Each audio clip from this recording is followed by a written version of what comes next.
Iran की पहली बड़ी कामयाबी अमेरिका की मशरक़ वस्ती से छुट्टी इराक़ी कुर्दिस्तान का फ़ौजी अड्डा इराक़ के हवाले करने का ऐलान। आमिर रज़ा से बात करते हैं इस बारे में। आमिर भाई, मैंने तो ये कह दिया कि ईरान की एक बड़ी कामयाबी और पहली बड़ी कामयाबी इस तरह कि देखें, वो काफ़ी अरसे से कह रहा है कि अमेरिका को यहाँ से निकलना चाहिए, और ये अहम खबर आई है कि इराक़ी कुर्दिस्तान का जो फ़ौजी अड्डा है जिस पे अमेरिका का कब्ज़ा था वो इराक़ के हवाले किया जाएगा और सितंबर तक उसे खाली कर दिया जाएगा। देखिए, ये वाकई में बहुत बड़ी खबर है और ईरान की बड़ी फतह इसलिए है कि इसको तस्लीम किया जा रहा है। ये आप यूँ समझे कि एक बहुत बड़ी अंपायर या एक बहुत बड़ा किला जो है उसके बैक डोर को छोड़कर अमेरिकी फ़ौजी भाग रहे हैं। सही। और ये इब्तदा होगी, आपने बिल्कुल सही कहा कि मिडल ईस्ट के अंदर से जो फ़ौजी अड्डे खाली होने हैं, जो कि मुझे पहले रोज़ से, इस जंग के पहले रोज़ से नज़र आते थे। और मैं आपसे कह रहा था कि मुझे तो अब ये ख़तरा है कि अमेरिका ख़ुद भी टूट जाएगा, यहाँ से तो जाएगा ही जाएगा। इसके बाद अमेरिका की वो क़ुव्वत, वो ताकत नहीं रहेगी। जंग एक ख़तरनाक चीज़ है, इसमें ताकतें नहीं, इसमें जज्बे लड़ते हैं और जज्बा जिसका बड़ा होगा वो जीत जाएगा। बिल्कुल ऐसे ही है। अब आप देख लें, जज्बा इस वक्त ईरान का बड़ा था तो ईरान को कामयाबियाँ मिलना शुरू हुई, और ईरान की कामयाबियों का समर है कि आज डोनाल्ड ट्रंप जैसा बंदा कह रहा है कि मेरे जो लोग मरे हैं उसकी हाँ जी, कंपनसेशन दे बिल्कुल दें, ऐसे ही है।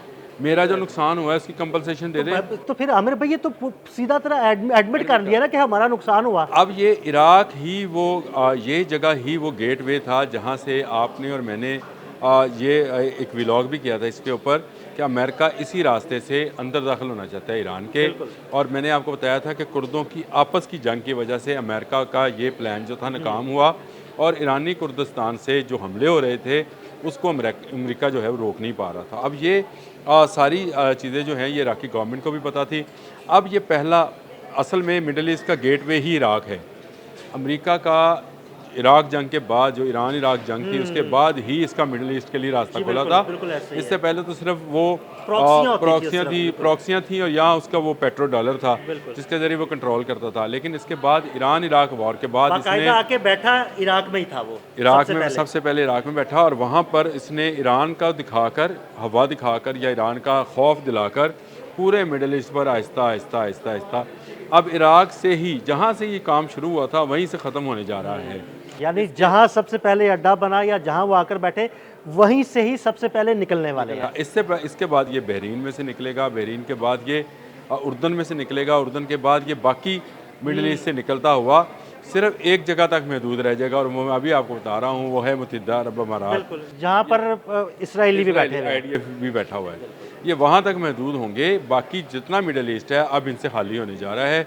समझ आ गई तमाम पूरे अरब को कि अमेरिका हमें बचा नहीं सकता है। अमेरिका ख़ुद को नहीं बचा पाया तो उन्हें क्या बचाएगा। ये एक बड़ी खुश आइंद और खुशखबरी है मेरे हिसाब से, क्योंकि सारी दुनिया के मुसलमानों की नज़रें मिडल ईस्ट पर थीं, और मिडल ईस्ट में जब भी हम नज़र दोहराते थे तो हमें अमेरिकी अड्डे नज़र आते थे। आहिस्ता आहिस्ता आप देखिएगा ये कुर्दिस्तान, आपने जब हम इस व्लॉग से पहले बात कर रहे थे तो आपने बड़ा अच्छा लफ्ज़ इस्तेमाल किया था कि ये बारिश का पहला कतरा है और ये बराने रहमत अब बरसने वाली है। आहिस्ता आहिस्ता ये तमाम अड्डे जो कि हम समझते हैं कि पूरे मिडल ईस्ट में इस ऑक्टोपस ने जो है अपने चारों तरफ पंजे फैलाए हुए थे, सिर्फ ये ईरान दिखा रहा था और बाकी को डरा रहा था, और डराते हुए ये अड्डे बना रहा था। ये एक्चुअली तो खौफ बेच रहा था। और ये दिलचस्प बात यह है, इसके फौजी तनहाई मिडल ईस्ट वाले दे रहे थे। उनके टैक्सों के पैसे से ये अड्डे चलाए जा रहे थे, और ये कहा जा रहा था कि हम आपकी हिफाजत करेंगे। ईरान ने ये साबित कर दिया इस जंग में, जो कि अब ईरान अमेरिका जंग कहा जाता है जिसको, इस जंग में ये साबित कर दिया कि ये अपनी हिफाजत भी नहीं कर पाएंगे। ये वो एहसास है या ये वो इसका गरूर और घुमंड है जिसको आपने हरमज़ में जो है ईरान ने डुबोया है। ये अगस्त है, 30 सितंबर तक इसको ये अड्डा खाली करना है, और ये इसके बाद इराक और कुवैत के और बहुत बेशुमार जो जगह हैं जहाँ पर ये काबज़ हैं वो अड्डे भी खाली करेंगे। ये देखें, अमेरिका अब कमज़ोर होना शुरू हुआ है। अमेरिका के आपने भी ये रिपोर्ट पढ़ी, मैंने भी पढ़ी कि इसके अपने मिसाइल ख़त्म हो गए। इसका मतलब है कमज़ोरी है। इसके जहाज़ों को नुकसान पहुंचा जिसका डोनाल्ड ट्रंप आज इतराफ़ कर रहे हैं कि मेरा बहुत नुकसान हुआ, और फिर इसके इंटरसेप्टर्स ख़त्म हुए। अब इनके पास इतनी सख्त नहीं है। इनके अपने जनरल का बयान था कि अगर हमें मज़ीद इंटरसेप्टर्स ना दिए गए तो हम इसराइल को नहीं बचा पाएंगे, क्योंकि हमारे पास वो 80% थॉट ख़त्म हो गए, 55% से ज़्यादा इनके पेट्रियाट ख़त्म हो गए, एरोस जो इसराइल के अपने मिसाइल से वो ख़त्म हुए। अब ईरान के पास तो ऐसी कोई ख़बर नहीं है कि ईरान के पास बैलिस्टिक मिसाइल्स का ज़ख़ीरा ख़त्म हुआ है उसके या पास कम तो हुआ है। मिसाइलों के शहर है और हर चौथे दिन पांचवें दिन वो नया मिसाइल नया मिसाइल निकालता है। बिल्कुल। तो अब ये सूरत हाल जो है ये अमेरिका के लिए इस हिस्से में रहना जो है वो मुश्किल से मुश्किल तर होता चला जा रहा है। देखें, इसीलिए मिडिल ईस्ट के तमाम ममालिक जो हैं ताकत के नए महवर्स की तरफ देख रहे हैं। उन्हें पता चल गया है कि और ये नया होने वाला मुआहदा भी जो पाकिस्तान ताकत और का महवर ही सऊदी है। अरब और तुर्किया है, इनका एक जो मुआहदा ये नया ताकत मुआहदा का हुआ एक है। महवर यूं ही समझे कि ये ताकत का ही एक ग्रुप है जो कि 3 ममालिक पर मुश्तमिल है। एक टेक्नोलॉजी के हवाले से, एक फोर्स के हवाले से, एक मईशत के हवाले से। तो ये तीनों बड़े मुल्क हैं, एक एटमी ताकत भी है इसमें। तो अब इस महवर की तरफ देखना क्यों शुरू हुए हैं। ईरान ने कल जो बयान दिया है वो बयान भी इसी सूरत में दिया। अच्छा, उन्होंने कहा कि हमें इससे कोई ख़तरा नहीं है इस मायदे से। हाँ, इससे समझ आती है कि मिडिल ईस्ट के लोग अब ये समझना शुरू हो गए कि अमेरिका के अलावा ताकत के किसी दूसरे महवर की तरफ देखना चाहिए।